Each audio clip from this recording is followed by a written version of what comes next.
Joe Vitale here, Vitale Wealth Management, with this week's Gradient Investment Market Update. All data is gathered as of the week, February 9th, 2026.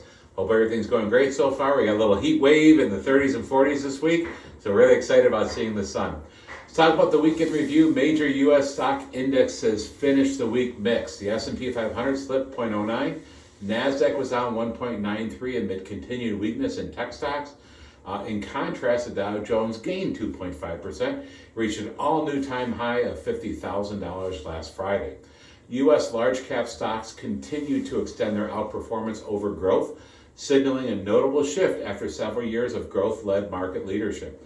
The Russell 1000 Value Index was up 2.19% for the week, and it's up 6.85% year-to-date, while the Russell 1000 Growth fell 1.95% for the week and down 3.44% year-to-date.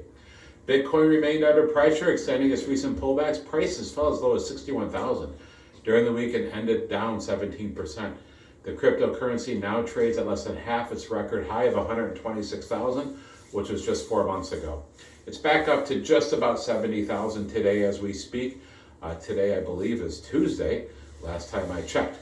Now, the upcoming economic release, key economic data this week will offer fresh insights into the labor market, retail sales, and inflation. Today, the retail sales data will show consumer demands for good. On Wednesday, tomorrow, the monthly jobs and unemployment report, originally scheduled, will be released on last Friday, will provide insights into the health of the labor market. This Friday, the Consumer Price Index report, originally scheduled for Wednesday this week, will offer fresh insights on the path of inflation. Now, market outlook. Following a partial government shutdown that ended last Tuesday, the U.S. Bureau of Labor Statistics delayed several key economic reports. As a result, the monthly reports, the job reports, and the CPI report were scheduled and are now set to be released later this week. So we'll figure out what they're going to talk about, the labor and the price index, to see how that's looking. Surging AI-related CapEx spending and growing concerns around AI-driven disruption have dampened risk appetite lately and contributed to increased market volatility.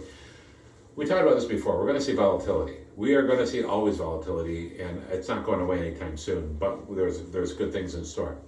Recent weakness is largely concentrated in technology stocks and cryptocurrencies, while old economy sectors continue to lead investors rotate away from crowded mega cap tech names. Small cap stocks are also benefiting from the market broadening, rising 7.64% year to date.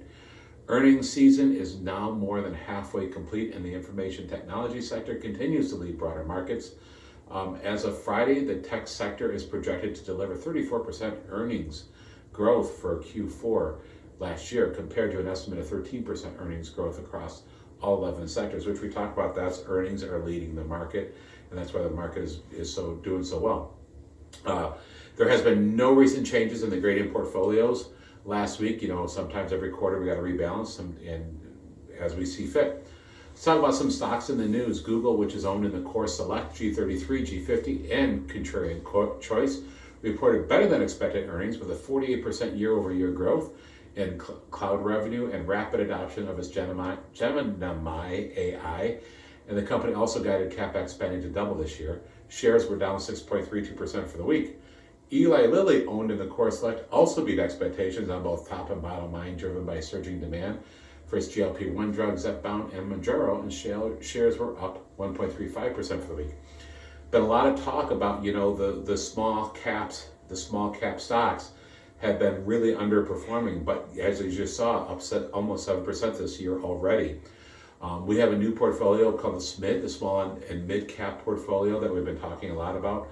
So we definitely want to look at rebalancing portfolios, making sure we take advantage of that. I think it's going to do very, very well this year. We also have seen yesterday and today the market's doing pretty well. So we're going to have volatility, especially when we get in things like digital discovery and the Bitcoin. It is going to be very volatile. That's why I put a little bit in there. We don't go too crazy with that. Stick to this to the staples, making sure we're in value, making sure we're in growth, but making sure we're properly allocated accordingly. If you'd like to get a hold of us, that's it for today. Give us a call at 855-756-5700. Visit us at vitalewealth.com. God bless you. We'll see you again next week.